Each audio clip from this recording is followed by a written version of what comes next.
Hello everyone and welcome back to the Workbench build. This is finally the final part.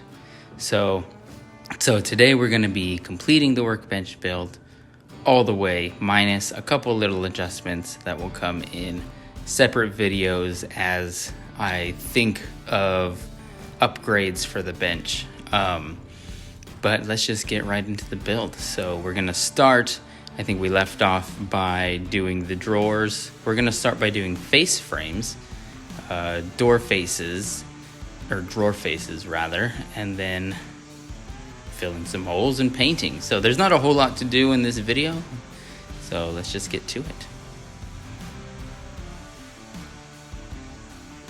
We're starting here with our face frames, just cutting some strips that are going to be about an inch wide. And we'll just cut a few of them so that way we're not wasting what would we have left. I still have to cut the drawer faces, of course. So we'll just get a couple strips here to start and see where we go from there. Let's rip these down.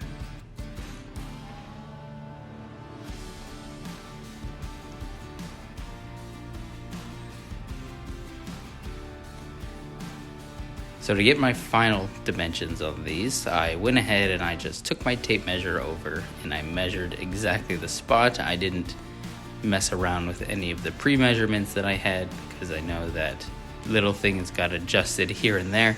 So just measure off of the material, make my cuts, and I didn't feel a need to glue these face frames in because this ended up being a nice tight friction fit. So I just hammered them in. Little tap here and tap there, get them in place, and then I use the pin nailer to just secure them so that way they're not getting bumped out of their little home.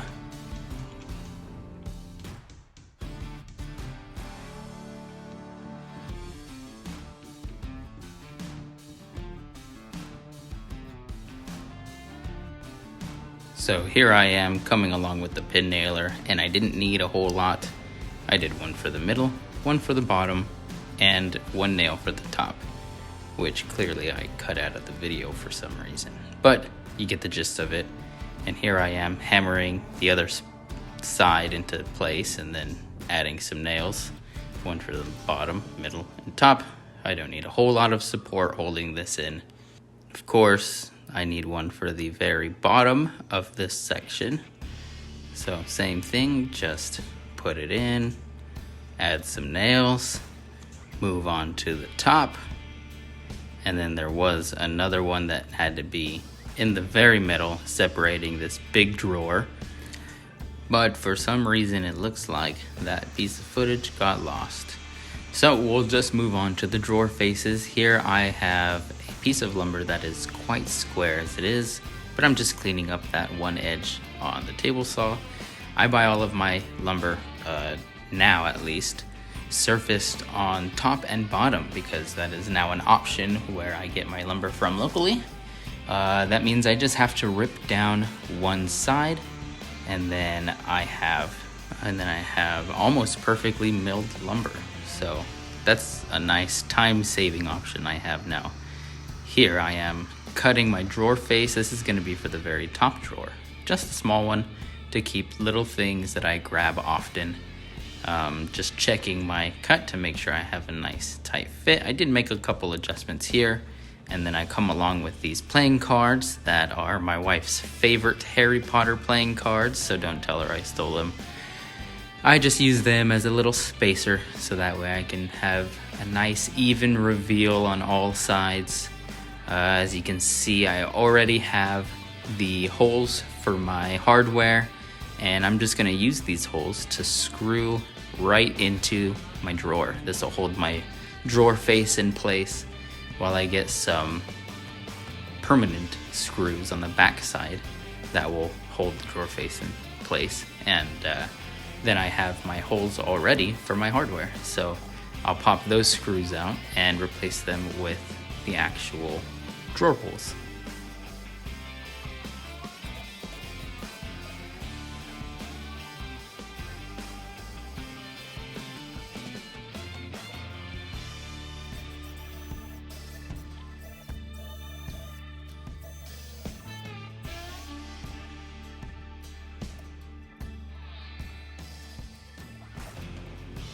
Here I am figuring out that those screws that came with my hardware aren't quite long enough for the thickness of my drawer face. This is probably because my drawer face at this point is about an inch thick, and that's probably twice the thickness that it should be. But nothing a quick Amazon order couldn't fix. Now I have screws in various sizes, and I shouldn't run into this issue again. Ended up working out for me, and they came in the very next day, so I wasn't stuck waiting too long for them. And there we go. Now we have one drawer, 2 more to go. If you are going to build this workbench, I recommend drawer pulls similar to these ones that I used. This is just a nice, low profile, rounded edged drawer pull that won't snag on any cords of tools that I'm using or grab my pocket. I have that issue with actually the drawers that are in our kitchen. Every time I take a step backwards or turn next to the counter, they're always grabbing my pockets, and if I have a big, I don't know, power saw in my hand, I probably don't want that happening. But moving on to the next, we're gonna do the exact same thing for the next drawer. We'll use some Harry Potter playing cards, not specific, but you know, whatever you've got. And we'll use them as spacers. We'll throw some screws into our drawer using the hardware holes, and then we'll go we'll go into the inside and add some permanent screws, remove these temporary screws, and then add our pulls. It's pretty cut and dry, pretty similar. Once you've done one, you've done them all. So while I fumble around with these screws, adding them into the back here, I just want to add a big thank you to everybody who's been watching so far, who's watched any of the other videos, who has left a comment. You guys are absolutely awesome. I like every single like that I get, every single subscriber. It's just absolutely crazy. But moving on, let's look at that. 3 drawers all in place. I am actually just realizing that I lost or forgot the footage for that big door, but you'll see me do big shaker style doors in the future. Here we're gonna move on to the very top, and this is a nice finished top for the workbench. So what should we do? Probably cut it about in half.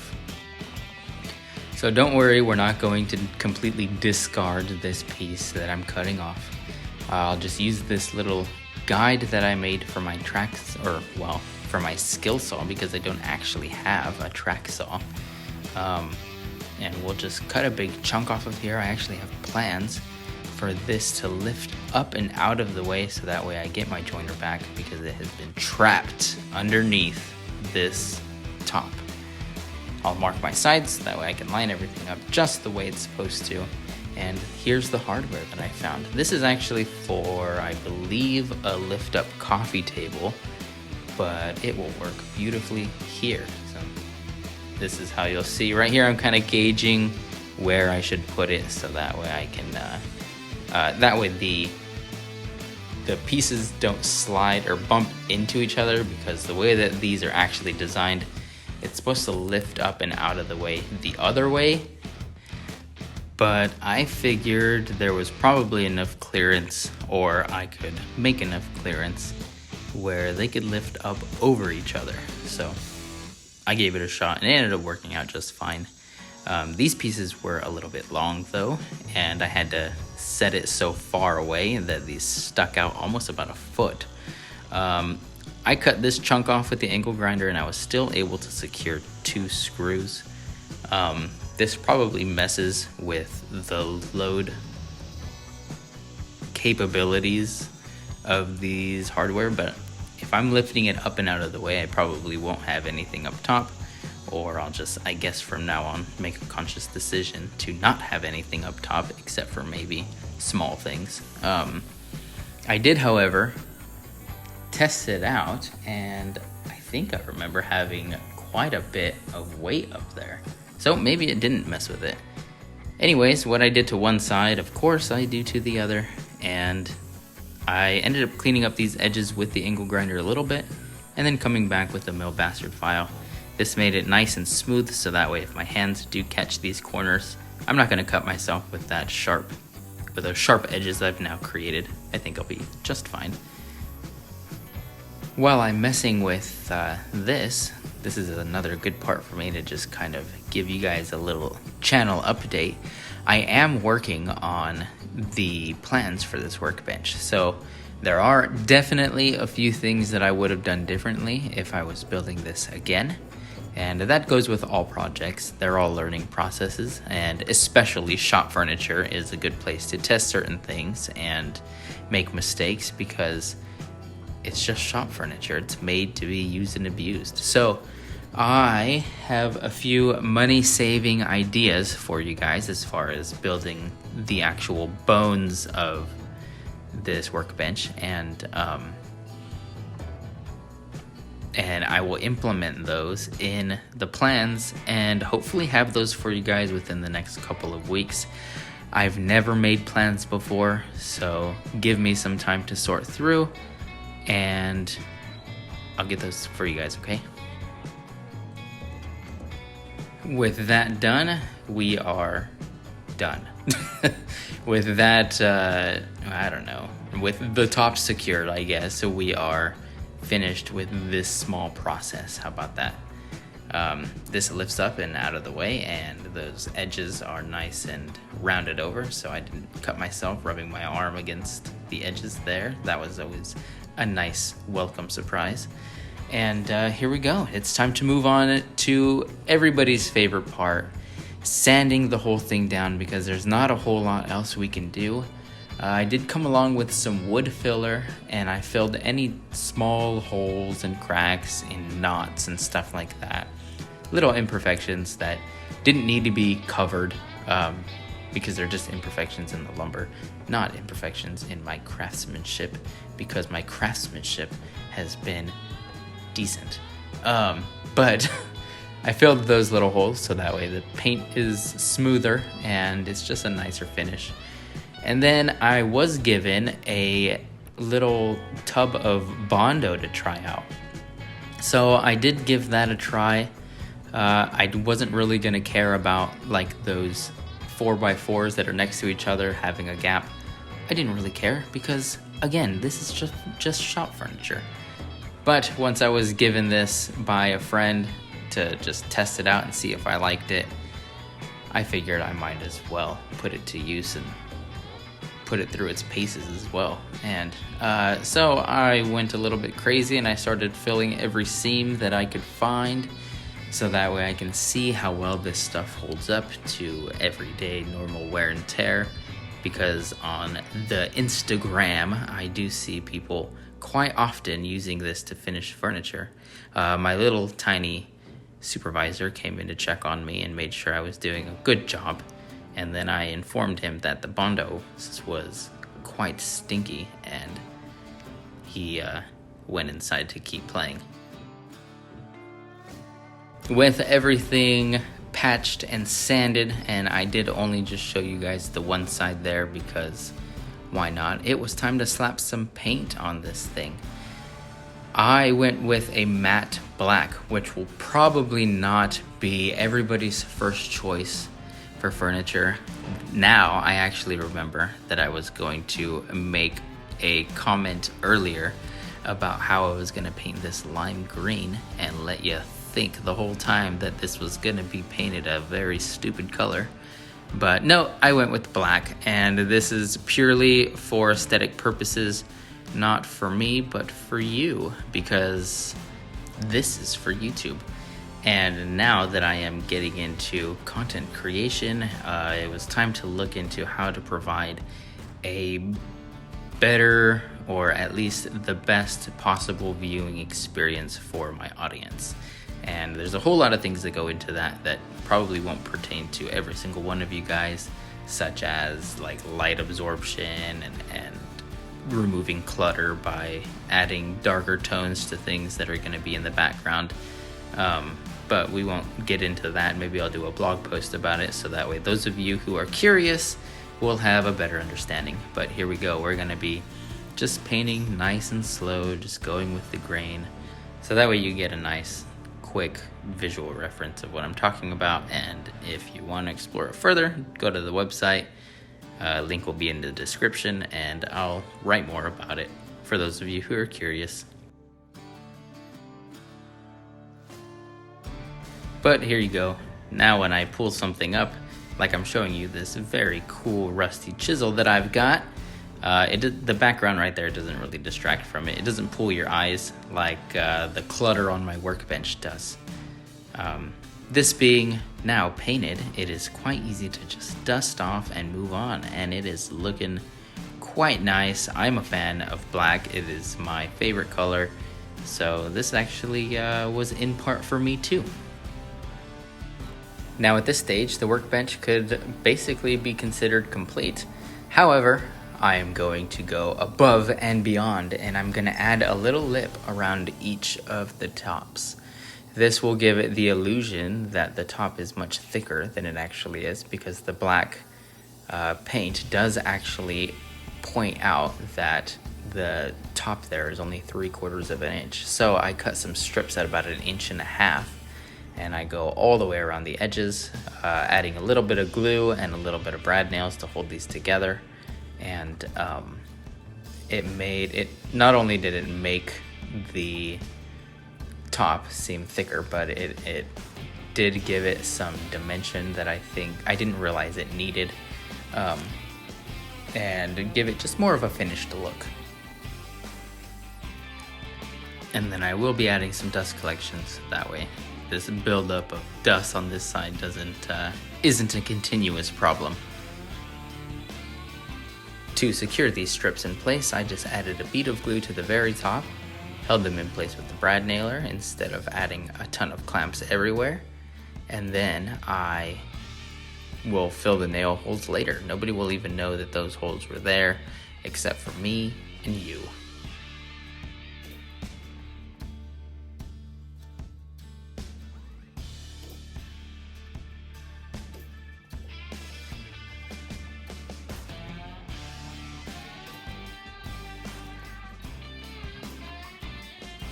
I don't know if you can really notice already, but this is already adding a way better look around the edges of the tops. Just giving it a little bit more dimension and making it look nice and beefy, I guess. It'll be a nice contrast to having the wood a light color like this. I'm not going to stain it, just going to put a clear, maybe a light like shellac, or a light real thin layer of like a wipe-on poly or something to protect the wood. I like the feel of the wood, so I don't want to take it too far away from the grain. But before you know it, I am moving on to my very last strip, and that'll do it for the whole build. How exciting. Now it's time to put this thing to use. I will build tons of projects, and from here on out, you guys will hopefully be getting a video every single week, because the efficiency that this thing creates for me inside of the shop has already been absolutely nuts. It's been crazy to see how such a small piece of shop furniture can really just change your entire workflow. Now I have organization. I do need to finish the miter station, which is probably something we will be tackling next. So I hope you guys enjoyed this build. Alright, well that's going to be the end of this video. Actually the end of this whole video series. That is the complete workbench build. As you can tell, the top isn't actually complete yet. I'm going to do that in a YouTube short. And I'm going to start doing little things like I'll build a small cabinet box that I need for the corner.